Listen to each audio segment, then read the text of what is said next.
감사를 잃어버리면 안 됩니다. 감사는 우리 인생에 행복으로 나아갈 수 있는 문을 여는 열쇠와 같습니다.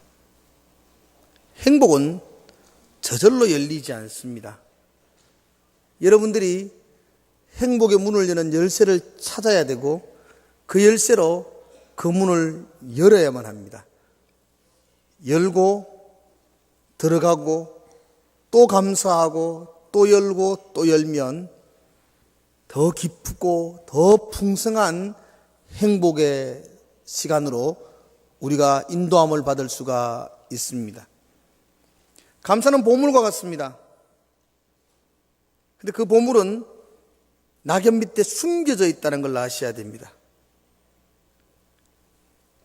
보물찾기를 하는 것처럼 여러분들이 찾으면 감사의 보물을 수없이 많이 건질 수가 있습니다. 그렇게 어렵게 숨겨져 있지는 않습니다. 초등학교 때 소풍 가서 보물찾기 했던 것처럼 눈 조금 들어서 나뭇잎 사이에 보면 돌뿌리 하나 뒷겨보면 그 속에 보물이 들려있는 것처럼 조금만 찾으면 감사할 것들이 우리 가운데에 풍성히 누릴 수가 있습니다. 찾고 또 찾아서 행복의 문을 열고 들어가면 정말 말로 표현할 수 없는 풍성한 행복을 우리가 누리게 됩니다. 그래서 우리가 목장 모임을 하면 감사한 이야기를 나누라는 겁니다. 설교는 매일 듣는 거니까 조금만 얘기하시고 감사한 이야기들을 많이 하셔야 돼요. 풍성한 감사를 나누시면 그 속에서 우리는 기쁨과 행복을 얻을 수가 있습니다. 감사에도 차원이 있습니다. 다 같은 감사가 아닌 것 같아요. 1차원적인 감사가 있습니다. 그걸 조건부 감사라 그렇게 말할 수 있습니다. 내게 있는 것 이렇게 보고 내 조건 이렇게 보고 감사하네, 참 좋네 느끼게 되는 거, 이게 조건부 감사입니다. 그런데 이 조건부 감사에는 약점이 하나 있습니다. 내게 있는 거 보고 감사하네, 다른 사람이 있는 거 보면 내게 초라하게 보입니다. 비교의식이 생겨납니다. 조건부 감사는 다른 사람의 것들을 바라보면서 내게 없는 것으로 인하여 불평이 일어날 수 있습니다. 원래 나무 떡이 더 커 보여요. 그래서 늘 다른 사람의 형편이 내보다 더 좋은 것 같아요. 그래서 늘 불평을 가지게 됩니다. 자신이 있는 것으로 감사하는 시간은 짧고 다른 사람의 끝을 보면서 내가 부족함 때문에 속상해하는 시간이 긴 것, 이게 1차원적인 감사입니다. 조건부 감사. 딸아이가 엄마한테 막 뛰어왔어요. 그러면서 막 자랑을 했어요. 중간고사를 쳤는데 너무 시험을 잘 쳤다는 거예요. 전 과목 중에 하나만 틀렸다는 거예요. 얼마나 잘했는지 몰라요. 엄마가 너무 기뻐가지고 그래, 잘했다 역시 내 딸 좋다 막 기뻐하다가 엄마 머릿속에 불현듯 스쳐 지나가는 생각이 있어요. 100점 만화도 있나? 전 과목을 100점 만화도 있나? 이래 물었어요. 그 딸이 우리 반에도 한 명 있고 옆 반에도 있고 전교에서 한 3-4명 돼. 그때부터 엄마는 화가 나는 거예요. 니는 뭘 하다가 그렇게 다 못 맞췄니? 하나만 더 맞췄으면 100점 되는데 가들은 다 맞췄는데 너는 왜 못 맞췄니? 여기 조건부 감사입니다. 여기 자기의 있는 것으로 통해서는 조금 감사했다가 다른 사람의 것을 보면서 막 불평이 생겨나는 거예요. 여러분들은 이런 이야기 들으면 여러분들의 마음속은 그런 마음이 들 거예요. 한 개 틀렸으면 오감치, 나는 그런 딸이 있으면 백날 업어주겠다.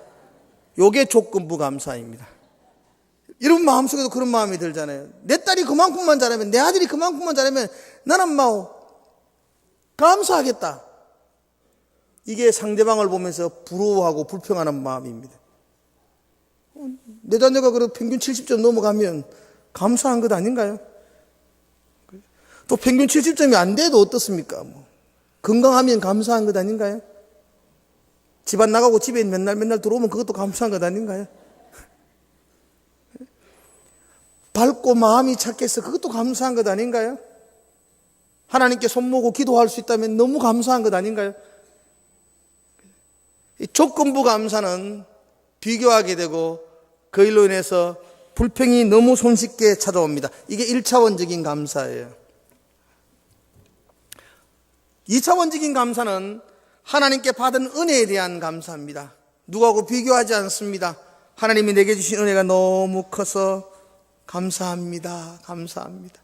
받은 복을 세어보니까 그거 감사합니다. 없는 것 때문에 불평하는 것이 아니고 하나님이 주신 것 때문에 감사합니다. 이게 성도들이 가져야 될 감사예요. 너무 아름다운 감사죠. 그런데 이거보다 더 차원 높은 감사가 있어요. 3차원적인 감사. 그럼에도 불구하고 감사하는 겁니다. 그럼에도 불구하고 그렇게 많은 것들을 누리고 있지 못함에도 불구하고 감사합니다. 건강하지 못함에도 감사합니다. 경제적으로 여유롭지 못함에도 감사합니다. 우리 성도들 중에 그런 분들이 많은 것 같아요. 제가 보기에 어려움이 연속으로 겹쳐져서 너무 마음이 안타까워서 어느 날 찾아가서 손을 붙들고 위로해 주었죠. 집사님, 제가 기도할게요. 집사님 힘내셔야 돼요. 힘내셔야 돼요. 근데 그 집사님이 저보고 하는 말이요. 아니요, 힘들지 않아요. 힘들지 않아요. 하나님의 은혜가 있는데 힘들지 않아요. 다른 건 다 무너져도 하나님이 내게 베풀어 주신 은혜가 있기 때문에 내가 힘들지 않아요. 괜찮아요. 이게 그럼에도 불구하고 감사하는 겁니다. 무화과 나무가 문성치 못해도 감사하고, 포도 열매가 없어도 감사하고, 우리의 양이 없어도 감사하고, 요양간에 소가 없을지라도 그럼에도 불구하고 여호와로 인하여 감사할 수 있는 것, 이게 차원 높은 감사입니다. 3차원적인 감사입니다. 인도 선교를 앞장섰던 윌리엄 캐리라는 선교사님이 계십니다. 선교의 아버지라고 불리는 분이세요. 너무 유명하신 분이시고 그 어려운 환경 속에서도 인도를 위해서 평생을 바쳤던 분이에요. 그분이 했던 유명한 말, 생각만 하면 가슴을 뛰게 하는 말이 있어요. 하나님으로부터 위대한 일을 기대하십시오. 멋있잖아요. 인생을 살면서 하나님으로부터 위대한 일을 기대하십시오. 그리고 하나님을 위해서 위대한 일을 시도하십시오. 그렇게 외치면서 일평생 사역을 했던 분이셨어요. 그분이 했던 사역은 성경을 번역하는 것이었습니다. 우리로 말하면 GBT 선교사라고 그렇게 말해요. 성경을 번역하는 것은 굉장히 어렵습니다. 그 사람들 언어를 다 배워야 되고 그 언어를 가지고 성경의 언어를 그 언어로, 그 사람의 언어로 번역해 주는 것은 일평생 걸리는 작업입니다. 인도라는 나라는 제가 전에도 한번 말씀을 드렸는데 굉장히 언어가 복잡한 나라입니다. 인구도 많지만 그들이 사용하는 사소한 언어까지 이렇게 합치면은 1600개가 넘는다고 합니다. 그러니까 한 나라 안에서 1600개의 언어가 동네마다 막 사용되고 있으니까 얼마나 복잡한지 몰라요. 나라가 공식적으로 그 1600개 언어들을 정리해가지고 많이 쓰이는 순서대로 그러니까 공식화된 언어. 그러니까 인도가 사용하는 공식 언어가 있는데 그 공식 언어가 18개의 언어입니다. 그러니까 저처럼 머리가 나쁜 사람은 인도가 살지도 못해요. 말 배우는데 180년 걸리는데 18개 언어는. 그러니까 그렇게 복잡한 언어 구조를 가진 나라예요. 거기서 그가 평생 성경을 번역했어요. 초창기에 그가 건너가서 8년 동안 그분들의 언어를 배우고 그분들의 언어에 맞는 성경을 이렇게 번역했어요. 8년을 걸쳐서 신구약을 번역하면서 거의 마지막 단계까지 온 거예요. 그러다가 어느 날 좀 멀리 외지에 복음을 전하러 갔는데 갔다가 돌아와 보니까 자신의 그 게스트하우스가 불이 나버린 거예요. 홀랑 타버렸어요. 요즘같이 컴퓨터가 되어 있는 시대 같으면 디스켓에 하드웨어에 다 저장되어 있어가지고 다시 그걸 자료들을 다 살릴 수가 있지만 당시로는 사람이 일일이 적어서 종이로 이렇게 보관해 놓았는데 그게 다 불타버린 거예요. 8년 동안 땀 흘렸던 것들이 다 한순간에 죄로 변해버렸어요. 우리처럼 막 속이 상하지 않을까요? 우리 같으면은 하나님 너 주를 위해서 8년을 투자했는데 지금 남은 게 잿더미밖에 없으면 어떡하란 말입니까? 근데 윌리엄 게리는 그 상황에서 하나님께 자서전에 보면 이렇게 기도했대요. 하나님, 내 번역이 얼마나 못마땅했으면 완벽한 번역을 하라고 하나님이 또 기회를 주시는지요. 다시 하겠습니다. 하나님이 자신의 번역이 너무 실수가 많으니까 완벽한 번역을 하라고 새로운 기회를 주셨구나. 그러면서 감사하며 기도했대요. 이게 3차원적인 감사입니다. 잿더미 안에서 그 절망의 순간 속에서 하나님께 감사할 수 있는 것, 이게 그럼에도 불구하고 감사하는 모습입니다. 여러분, 사람에게서 가장 큰 저주는 목마름이 아니라 메마름이라 그랬습니다. 가장 불행한 사람은 목마른 사람이 아니라 메마른 사람입니다. 감사를 모르고 메마른 가슴을 부여잡고 인생을 살아가는 사람, 황폐한 인생을 살아가는 사람이 가장 불행한 사람, 저주받은 인생입니다. 인간이 살아가는데 가장 불행한 것이 금전이 없는 것도 아니요, 권력이 없는 것, 그게 아니요, 메마름, 감사함을 모르는 그 메마른 심령이 가장 저주받은 인생입니다. 한번 따라합시다. 사람에게서 가장 큰 저주는 목마름이 아니라 메마름이다. 아멘. 여러분 속에 감사를 외칠 때마다 메마른 영혼이 담비로 적셔지는 줄로 믿습니다. 오늘 시편 30편의 말씀을 읽었어요. 시편 30편은 다윗의 시라고 말하는데 이 시편 30편의 제목을 말한다면 내가 주님을 높이 드는 이유가 있습니다, 이런 뜻으로 볼 수 있어요. 높이 든다는 말은 내가 주를 찬송합니다, 내가 주님께 감사합니다, 이런 뜻입니다. 그래서 제가 오늘 설교 제목을 내가 주께 감사한 이유, 이게 시편 30편의 제목입니다. 내가 하나님께 감사할 이유가 있습니다. 나는 이것 때문에 하나님께 감사합니다. 다윗은 그렇게 고백합니다. 저는 오늘 이 세 주제를 가지고 설교를 하려고 합니다. 첫 번째는 다윗이 어떤 상황 가운데 있는가, 다윗이 지금 어떤 형편 속에 있는가 먼저 살펴볼 것이고요. 두 번째 살펴볼 것은 그 형편 속에서 다윗이 무엇을 하는가, 그 상황 속에서 다윗이 무엇을 하는가. 세 번째 주제는 하나님이 어떻게 역사하셨는가, 어떻게 변화되었는가를 각각 살펴보려고 합니다.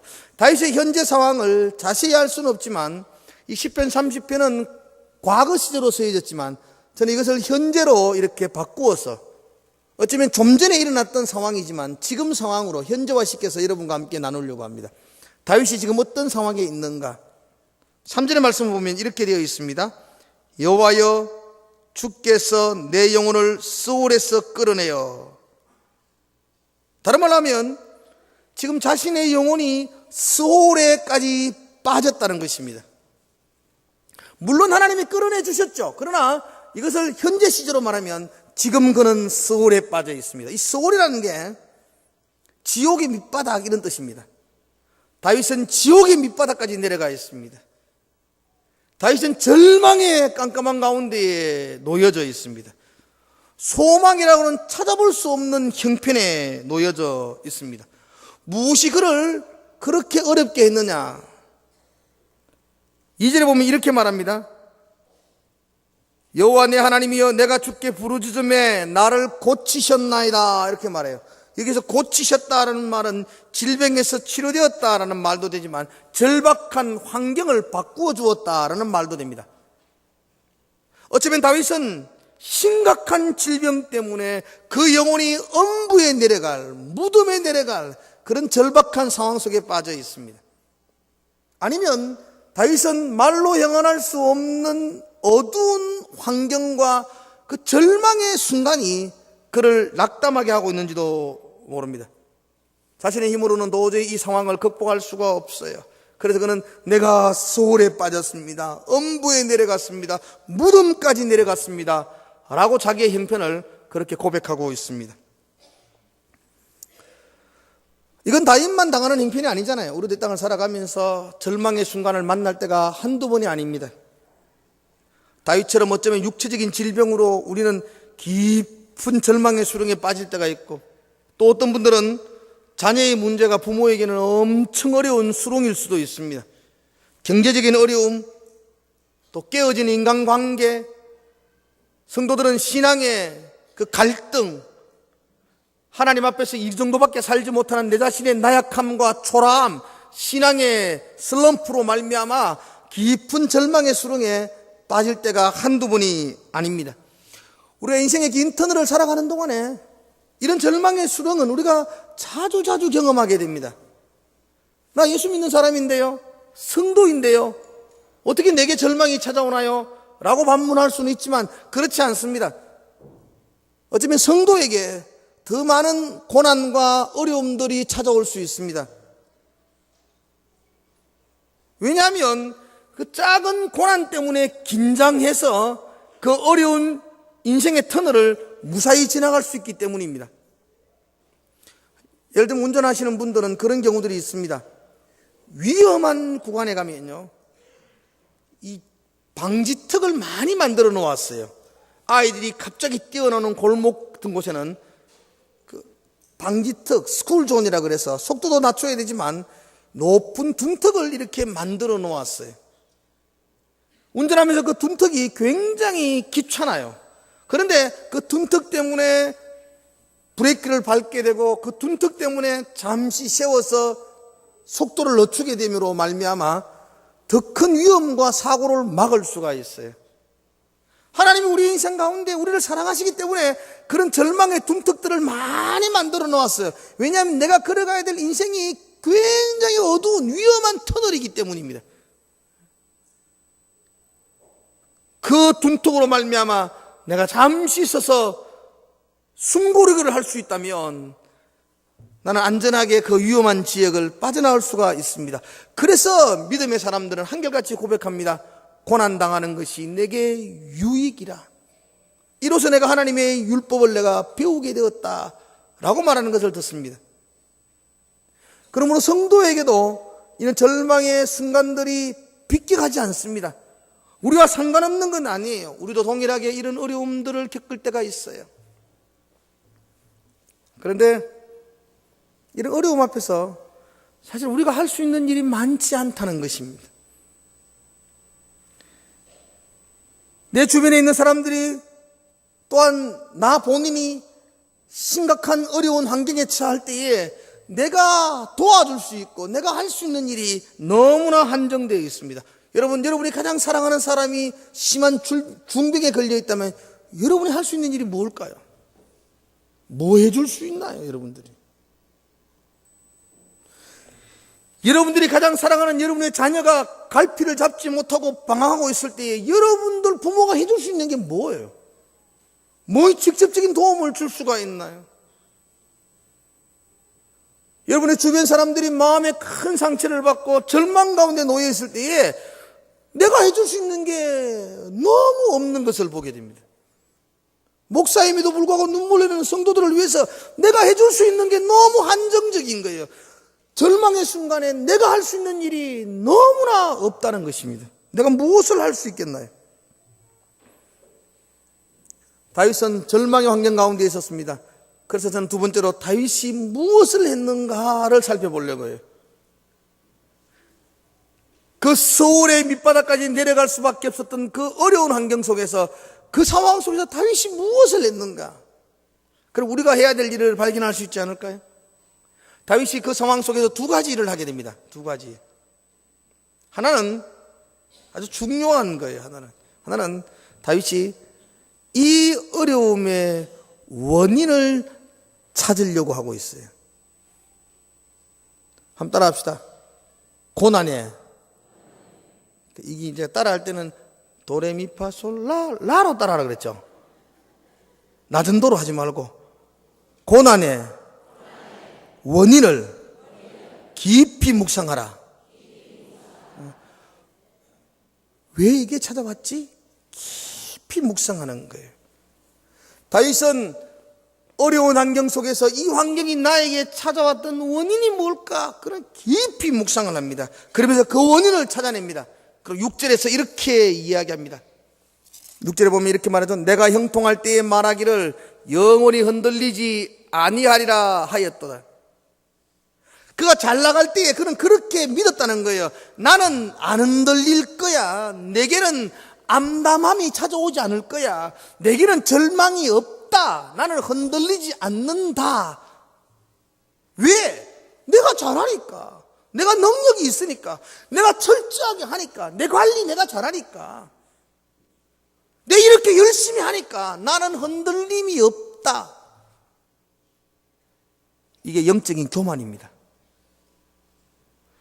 나의 나된 것은 하나님의 은혜로다. 그런 고백이 성도의 고백인데 내가 잘하니까 나는 안 흔들릴 거다라고 그는 자신만만했다는 것입니다. 그 원인을 거기 찾은 거예요. 내가 왜 이 암담한 상황 속에 빠졌는가? 내가 교만했었구나. 그렇게 깨닫는 것입니다. 그리고 한번 보십시오. 7절. 그리고 그가 즉시 느끼기 시작합니다. 7절에 이렇게 이야기합니다. 여호와여 주의 은혜로 나를 산같이 굳게 세우셨더니 내가 형통한 게 내 은혜, 내 능력이라 생각했는데 아니었다는 것. 내가 산처럼 굳게 설 수 있던 것은 뭐 때문에 했다 그래요? 주의 은혜로. 하나님의 은혜가 있었기에 내가 형통했구나. 산같이 굳게 섰었구나. 그가 깨닫는 겁니다. 그리고 이어서 이렇게 말합니다. 주의 얼굴을 가리심에 내가 근심하였나이다. 하나님의 얼굴을 가리셨어요. 이 말을 다른 말로 하면 하나님의 은혜가 막혔어요. 하나님의 은혜가 더 이상 임하지 않았어요. 그때 나는 암담한 근심 가운데 빠지게 되었다. 다윗은 지금 소울의 밑바닥까지 내려가 있습니다. 무덤에까지 내려가 있습니다. 절망 속에 빠져 있습니다. 그 원인이 무엇이었던가? 내가 교만함으로 하나님의 은혜가 내게 임하지 않았어. 그 하나님의 은혜를 내가 받지 못해서 나는 지금 절망의 밑바닥까지 떨어져 있구나. 그 원인을 깨닫게 된 것입니다. 여러분, 우리 날마다 하나님의 은혜를 사모하셔야 됩니다. 하나님의 은혜가 중단되어지면 우리의 모든 삶은 절망으로 바뀔 수밖에 없습니다. 지금 내가 여기 있어서 살아갈 수 있는 가장 큰 힘은 하나님이 나에게 은혜를 부어 주시기 때문입니다. 내가 잘났어가 아니고 능력이 있어가 아니고 하나님이 은혜를 부어 주셔야만 내가 오늘 설 수가 있습니다. 그러므로 우리 인생의 가장 큰 절망은 하나님의 은혜가 중단되는 것입니다. 난 여러분들이 은혜를 받기를 주의 이름으로 축원합니다. 나의 삶의 가장 큰 문제는 건강이 아니요, 나의 삶의 가장 큰 문제는 권력이 없는 것도 아니고, 나의 삶의 가장 큰 문제는 자녀가 아니라 나의 삶의 가장 큰 문제는 하나님의 은혜가 중단되는 것입니다. 이 고백이 성도들의 고백이 되어야 할 줄로 믿습니다. 다윗이 왜 절망하는가? 왜 소울의 밑바닥까지 자기가 내려갔다고 그렇게 고백하고 이 사망에서 누가 나를 건져낼까? 고통 가운데 있을까? 그것은 하나님의 은혜가 임하지 못했기 때문이었습니다. 성도들에게 은혜가 임하지 않으면 한시라도 살아갈 수가 없습니다. 우리는 우리의 힘으로 사는 것이 아니라 은혜로 살아가는 사람들입니다. 저는 지난 주간에 집회를 통해서 정필도 목사님과 이렇게 많은 만남들을 가졌습니다. 제가 목자반에서 목자들과 함께 이야기를 나누었었어요. 사실 1년 전에 목사님이 어느 모임의 강의 시간에 제가 참여를 해서 참 많은 도전을 받았습니다. 그때 목사님이 강의를 할 때 제가 다 기억은 못하고 제 머릿속에 아주 가장 강력한 그 은혜를 주었던 말씀이 있다면 그분이 그렇게 말했어요. 자신은 40년 동안 37년간 목회를 하면서 자기는 후배인 우리들에게 꼭 한 가지 가르쳐주고 싶다는 거예요. 목회를 잘할 수 있는 방법. 그래서 우리 후배 목사들이 눈이 동그랗게 들었어요. 뭐 하면 잘할 수 있는가? 딱 한 가지만, 이건 노하우인데 이건 엄청난 비밀이다 그러면서 가르쳐준 게 뭐냐면 좋은 것만 보고 좋은 것만 얘기하라, 그렇게 말했어요. 참 의미 있는 이야기였어요. 설교할 때에도 누구를 쳐다보느냐? 설교 잘 듣고 은혜 받는 사람만 보라는 거예요. 퍼지고 자는 사람은 절대로 보지 말고 그냥 은혜 받는 사람만 계속 쳐다보라는 거예요. 그러면 설교하는 사람도 힘이 나고 그리고 좋은 말로 자꾸 하게 된다는 거죠. 그냥 엎어져 있는 사람만 자꾸 보면 머리가 복잡고 막 꾸중하게 되고 그러면 막 분위기 자체가 다 어두워진다는 거예요. 자신이 그렇게 해봤다는 거예요. 좋은 것만 보고 좋은 말만 계속하니까 안 좋던 사람이 좋은 사람으로 바뀌더라는 거예요. 안 좋은 사람만 보고 계속해서 꾸중했더니만은 좋은 사람도 안 좋은 사람이 되더라는 거예요. 아, 이건 아니구나. 그래서 좋은 것, 좋은 말, 좋은 사람 이야기만 계속하니까 모든 교인들이 다 그렇게 좋은 사람, 좋은 모습으로 예배하게 바뀌더라. 그래서 이게 목회의 노하우다. 좋은 사람만 봐라. 은혜 받는 사람만 봐라. 그리고 그렇게 칭찬해주고 격려해주라. 그럼 다 좋은 사람이 된다. 한 1년 전에 그 강의를 제가 들어서 너무 감동을 받았어. 저도 좋은 사람을 보려고 많이 노력을 해요. 이번에 만나가지고 제가 식사하면서 1년 전에 이런 강의를 하셨던 거 기억하시느냐 그러니까 나 기억한다고. 그때가 와서 내가 후배들에게 그런 강의를 했다. 그래서 제가 물었어요. 1년 동안 내가 실천을 해봤습니다. 그랬어요. 그러니까 좋지요 그러더라고. 별로 안 좋습니다. 나는 안 좋은 것만 보입니다. 좋은 걸 보려고 노력을 하는데 퍼지고 있는 사람만 보이는데 어떻게 하면 좋으냐. 여기 예배드리는 수많은 사람들이 얼마나 눈이 반짝반짝거리며 은혜를 받고 있는데 근데 내 눈에는 꼭 안 좋은 사람이 되게 보인다니까. 왜 나는 그 사람만 보이나요? 난 내 눈에는 왜 그 사람이 정확하게 보인다고 내가. 왜 그러냐고. 어떻게 하면 좋겠냐고. 목사님이 길게 이야기하라고 한마디만 하더라고. 목사가 은혜 받아야 돼. 그래. 너무 정확한 표현이야. 너무. 그러니까 목사님 말씀 길게 안 했지만 목사님 내 말 들으면서 하는 말이 그 말이에요. 네가 은혜 받으면 좋은 게 보인다. 이 말이에요. 그 말이 진리잖아. 그 말이. 내가 은혜 받으면, 목사가 은혜 받으면 좋은 것만 보이게 되고 좋은 말만 하게 되고 그럼 온 교회가 은혜를 받게 되고 그러면 좋은 것으로 바뀌어진다는 거죠. 우리의 상황의 가장 큰 문제는 뭐냐? 내만 문제가 아니고 우리 모두의 문제가 뭐냐? 여러분 가정과 환경의 가장 큰 문제는 뭐냐? 내 자녀의 문제가 아니고 내 남편의 문제도 아니고 내가 은혜를 받아야만 합니다. 내가 은혜를 받으면 다 바뀌는 거죠. 내가 은혜를 받으면 다 덮이는 거죠. 내가 은혜를 받으면 좋은 것만 드러나게 되어져 있습니다. 그래서 안 좋은 거 보이면 입 다물고 기도해라. 그러면 은혜를 받으면 좋은 것으로 바뀐다. 아주 명언이었어요. 입 닥치고 기도해라. 그건 내 말이 아니고 목사님이 그런 말. 입 닫고 기도해라. 네가 입 열기 전까지는 아무 문제가 없다. 네가 입만 열면 그게 문제가 된다. 입 닫고 기도하면 문제는 없다. 그러면 은혜 받으면 다 덮인다. 할렐루야. 다윗의 고백이 바로 그런 고백이었습니다. 주의 은혜가 내게 임하지 않자 내 상황은 남남하게 되었습니다. 내가 그 원인을 깨달았습니다. 내가 교만하여 하나님의 은혜가 내게 중단되어졌습니다. 그래서 이 암담한 상황이 벌어진 겁니다. 그 원인을 발견한 거예요. 그리고 두 번째로, 처음에는 원인을 발견했죠. 원인을 깊이 묵상했죠. 두 번째로 해결책을 시도하는 겁니다. 해결책을 시도해야 되죠. 원인을 알고 가만히 있으면 안 되잖아요. 다윗이 해결책을 시도하는 거예요. 뭐 해야 되죠? 다윗은 기도하는 겁니다. 8절의 말씀을 보십시오. 여호와여 내가 주께 부르짖고 여호와께 간구하기를.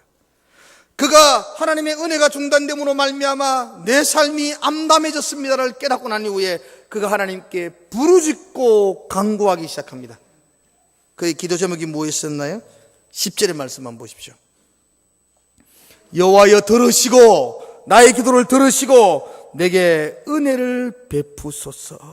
여호와여 나를 돕는 자가 되소서.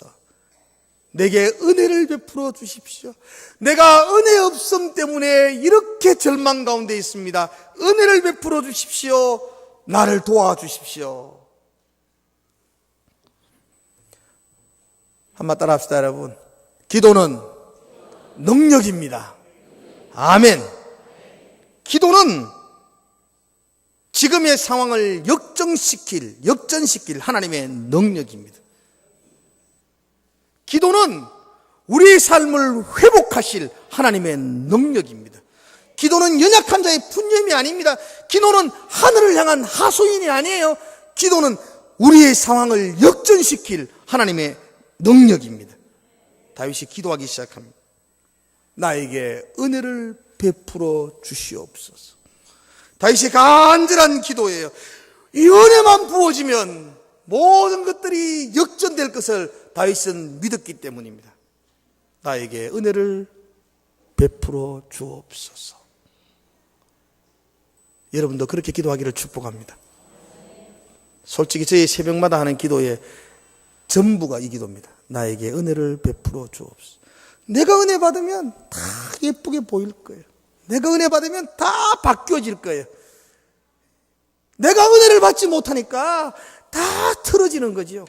내가 은혜를 받으면 다 회복될 줄로 믿습니다. 나에게 은혜를 베풀어 주옵소서.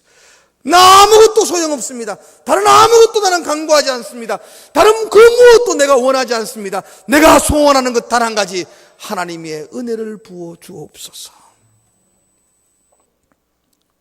나의 모든 문제는 은혜 없음에서 시작됩니다. 주여 내게 은혜를 부어 주옵소서. 난 여러분도 그렇게 기도하기를 주의 이름으로 축원합니다. 다윗이 그렇게 기도하자 하나님이 역사하기 시작하십니다. 나에게 은혜를 부어 주옵소서. 다윗이 기도했습니다. 그 결과가 어떻게 되었을까? 11절은 이렇게 말합니다. 주께서 나의 슬픔이 변하여 내게 춤이 되게 하시며 나의 베옷을 벗기고 기쁨으로 띠띠우셨나이다. 너무 멋있는 말이지 않나요? 암담한 상황 속에서, 서울의 뱃속으로 내려갈 그 절망의 상황 속에서 하나님 내게 은혜를 부어달라고 기도하자 하나님이 그 기도 들으시고 그에게 은혜를 부어주시니까 환경이 바뀌기 시작합니다. 슬픔이 변하여 춤이 되게 하셨고 베옷을 벗기시고 기쁨으로 띠띠워 주셨다고 말합니다. 여러분, 저는 우리들에게도 이런 놀라운 역전의 역사가 일어나기를 축복합니다. 예수 믿을 때 이런 역전을 경험해야 되지 않나요? 그냥 이렇게 살다가 이렇게 끝을 내는 인생이 되겠어요? 내 삶의 절망이 내 삶의 소망으로 바뀌는, 그죠? 문제와 고통이 간정으로 바뀌는 그런 역사를 우리가 체험하고 경험해야 할 것입니다. 그게 신앙의 재미 아니겠습니까? 신앙은 죽은 게 아니잖아요. 다이나믹한 신앙, 지금도 움직이며 활발하게 역사하는 신앙 아닌가요? 그러려면 이런 다윗과 같은 고백, 내 슬픔이 변하여 춤이 되었고 내 베옷을 벗기시고 하나님이 기쁨으로 띠를 띄워 주셨습니다. 나는 그 고백이 여러분들에게도 넘치기를 축원합니다. 언제 이런 고백을 할 수 있나요? 하나님의 은혜가 내게 임할 때입니다. 은혜가 임할 때. 제가 설교를 시작하면서 세 가지 차원의 감사를 이야기했습니다. 조건부 감사, 불평할 수밖에 없는 조건부 감사. 받은 은혜에 대한 감사. 그러나 제가 말씀을 드렸죠. 그럼에도 불구하고 하나님께 할 수 있는 감사. 그럼에도 불구하고. 근데 그건 아무나 할 수 있는 건 아니잖아요. 나도 그렇게 하고 싶은데 잘 되는 것 아니지 않습니까? 그럼에도 불구하고 어떻게 감사할 수 있을까? 어떻게 그 잿더미 위에서 하나님께 감사를 드릴 수 있을까? 어떻게 무화과 나무가 무성치 못해도 어떻게 감사할 수 있는가? 어떻게 이런 절망 가운데 감사할 수 있을까? 이것은 은혜를 받으면 가능한 줄로 믿습니다. 하나님의 은혜가 임하면 내가 적신으로 나오신즉 주신 자도 여호와시요 취하신 자도 여호와시니 여호와께서 영광을 받으실지어다. 은혜가 임할 때 이런 고백할 수 있는 줄로 믿습니다. 그가 나를 단련하신 후에 내가 정금같이 나오리라. 이건 하나님의 은혜가 내게 임할 때에 우리는 이런 고백할 수 있을 줄로 믿습니다. 이건 욥만의 고백이 아니고 하박국만의 고백이 아니고 하나님의 은혜를 입은 모든 성도들이 다 함께 부를 수 있는 찬양이며 고백인 줄로 믿습니다. 여러분도 한 주간 동안 좀 그렇게 기도합시다. 그죠? 나의 경제적인 회복, 내 자녀의 문제, 그죠? 우리 가정의 문제, 이런 거 다 접어두고 하나님 나에게 은혜를 부어 주옵소서. 나에게 은혜를 부어 주옵소서. 한번 기도해 보자고요, 기도를. 하나님의 은혜를 내게 부어 주심으로 말미암아 나의 삶과 환경이 어떻게 변화될지 우리가 꿈꾸며 기도해 보자고요. 상황과 환경은 절망인데 하나님의 은혜가 부어질 때에 어떻게 바뀌어지는지를 한번 우리가 고백해 보자고요. 하나님 나에게 은혜를 부어 주옵소서. 이 감사절을 지키는 여러분과 저의 마음속에 하나님의 은혜가 부어지면 나는 주를 높이며 찬양할 수 있습니다. 하나님 은혜를 부어 주옵소서. 저는 믿습니다. 하나님은 우리의 형편을 아시는 분이십니다. 하나님은 우리의 기도를 들으시는 분이십니다. 또한 하나님은 우리의 기도에 응답하시는 분이십니다. 내가 은혜를 달라고 기도할 때 하나님은 폭포수와 같은 은혜를 우리에게 부어줄 줄로 믿습니다. 그런 은혜를 입는 한 주간 되기를 주의 이름으로 축복을 드립니다. 아멘. 기도합시다.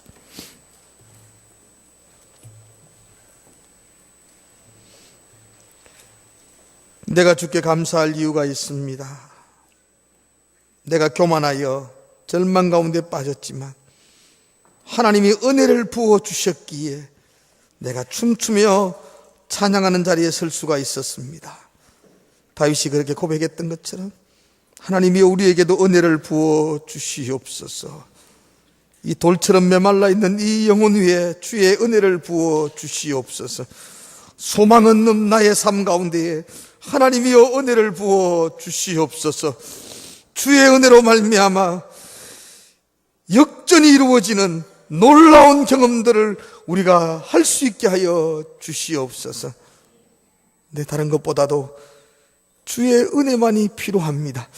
그렇게 고백하며 기도하는 한 주간이 되게 하여 주시옵소서. 예수님 이름으로 기도드리옵나이다. 아멘. 우리 다 함께 하셔서